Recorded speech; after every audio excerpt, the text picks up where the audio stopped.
Okay, what's up mga kalumads? Maayong adlaw sa ato ang tanan. Nanapog ko nagsamok-samok. So welcome sa ato ang channel, ang Lumads Agri TV. So sa karon nga video mga kalumads, mga harvest taog si Tarya. And then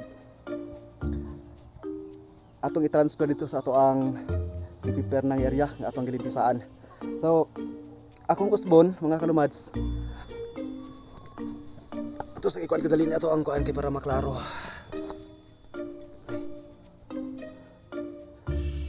So isud ning ako ang mga kalumads, wala tay sariling sikap ni, wala tay photographer. Ako ang narrator, ako ang aktor, ako ang photographer. So ratsada ni ato ang trabaho mga kalumads, no? So balik ta. A few moments later. Mani siya ang ato ang si Tarya Grass mga kalumads. Uy, tumba. Pasensya kayo mga kalumads. So atong usbon mga kalumads, kining si Tarya na natay na upload ani katong naaging semana siguro. Kining si Tarya is sa akong isulti dito, akong balikon mga kalumads, nga kining si Tarya is rich and protein siya, rich and fiber nga nindot kang gamito nato para sa ato ang mga hayop. Labi na sa example kining kanding, baka, kabaw, ug usa pa man nga mga hayop din ang mukaon og kining sagbot. So pwede pa ganin siya manok kung imong manok is gikulong nimo. Isang native nga mga manok mga kalumads kung imong kinulong. So ang imong style ani atay sample diri oh. Ingani mga kalumads. Ani ba? Imong manok is kinulong tapos wala sa nakagawas-gawas, wala sa nakakaon og kining mga sagbot. Pwede kani sa gamiton mga kalumads. Hiktan lang nimo dinha. Dapit nga ibitay silang mga kulungan. So sigurado mga kalumads nga putdo na sa mga manok. So ang atong plano ani mga kalumads, atong ning harbison tapos atong ipadaghan. Tud kay natay plano nga mabot ang panahon nga managhan ni ato ang si Tarya. So pili ta mamaligya. Tud kay diri sa Mindanao daghan kay namuhi diri og mga small ruminant, no, sama sa akong gisulti kanina kini mga hayop nga mukaon og sagbot. So murag wala kaayo ni siya makita nato. So murag naa lang siya available dito sa may Tesda Wangan daw. Anak to ako ang barkada, no? Anak to si Ryan Sunsyo. So yan, shout out din na si mo kung kitan-aw mo ka sa atong video, shout out. So anak siya naday ko dito sa Tesda Wangan, naday siya kiningani kining si Tarya. Pero sa atong pagkabalo diri sa gawas-gawas wala kaayo. Gamay lang kaayo ni mga kalumads, no? Diri murag wala pa kay ni naka, kung sa Tagalog po wala pa kay ni laganap diri sa Mindanao. So actually kining ato ang si Tarya is ato pa ning gi-order dati dito sa Negros Oriental sa Kabangkalan. So parting mahal mga kalumads ang presyo. So ang isa ka box, ang sulod niya is 20 lang kasi ak. Pariani lang oh mga kalumads oh. Ani lang 20 lang kaing ani. 20 kaing ani, bot 1,000 na. So sa isa ka box, mga 20 ka buok, apay labot shipping. So ting mahala. And then ang nakapait gid mga kalumads kasi siyempre layo, Kabangkalan. So Negros.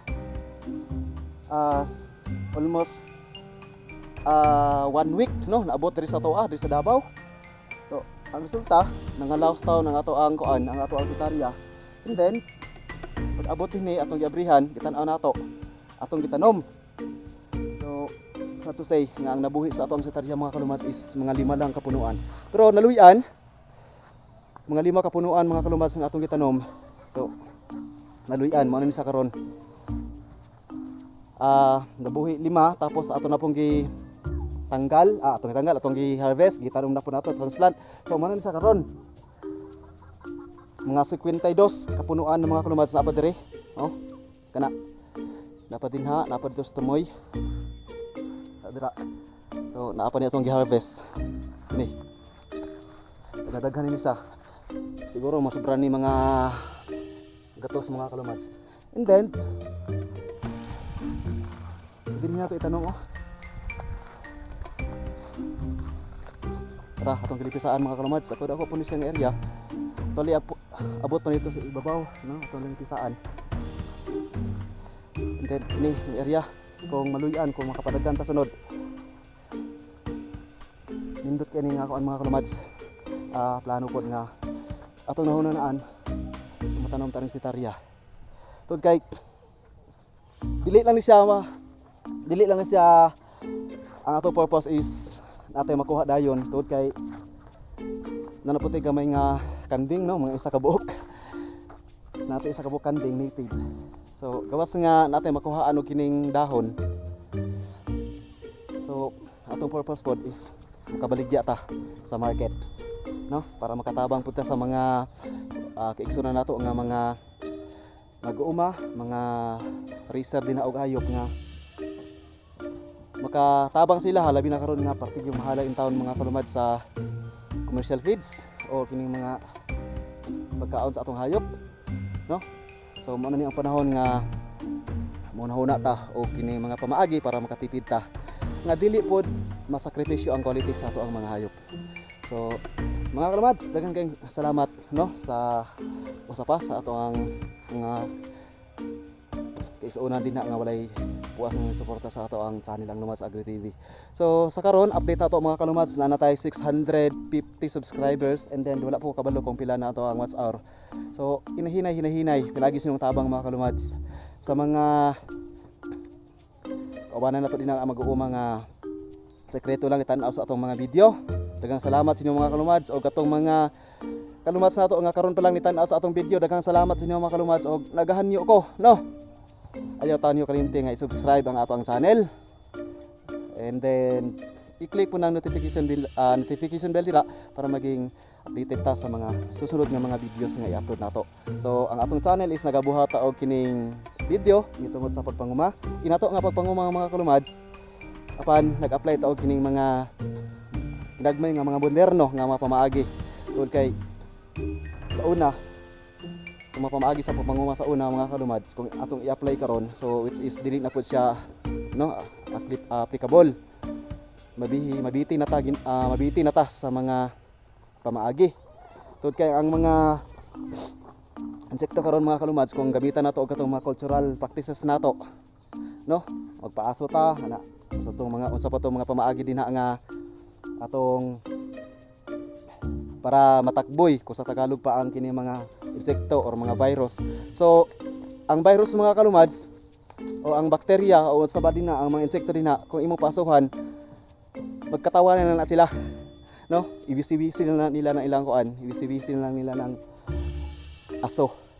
So sa karon nga pamaagi nato pinaagi ani nga channel no, makatabang ta ginagmay nga mga pamaagi, moderno nga pamaagi aron pod nga mo lambo hinay-hinay ang ato ang pagpanguma.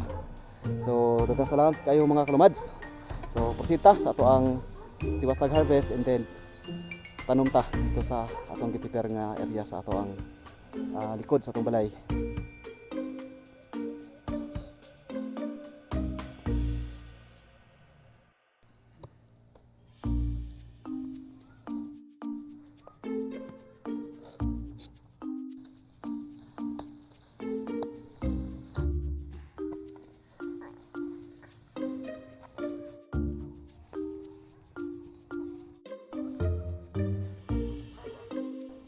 So mo pa na natanong na ito mga kalumads oh.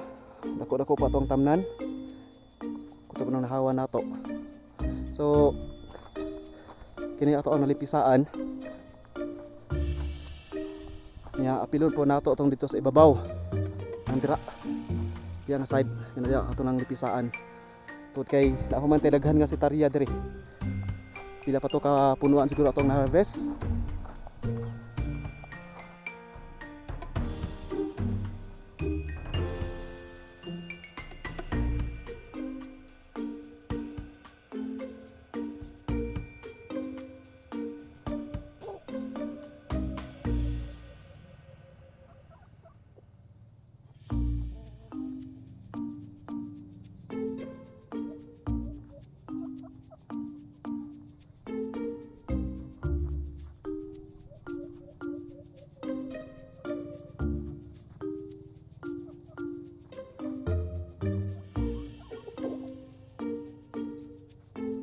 So unsa man ang mga pamaagi or ang tamang pamaagi sa pagtanom aning sitarya mga kalumads.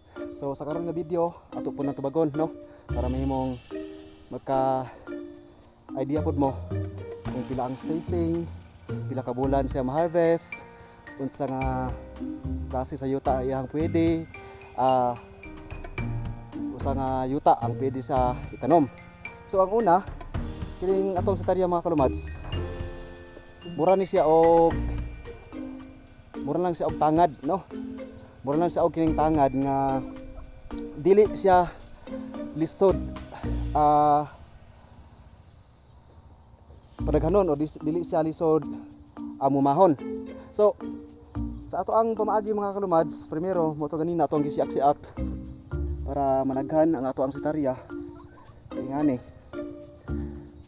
isiak-siak nato. And then isa nga bantayan nato mga kalumads, kung ma-harvest ta kung naatay mga sitarya dira o plano pa lang ta nga motanom og sitarya, dapat dinlan ginato og gamot no, dili kay nato ipuok ang iyang sa iyang punuan ang pagputol para dali siya maka-develop og mabag-o na pod nga mga salingsing.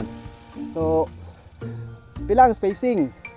So sa ato ang tanong mga kalumads, ang spacing lang ani is pwede na siya 2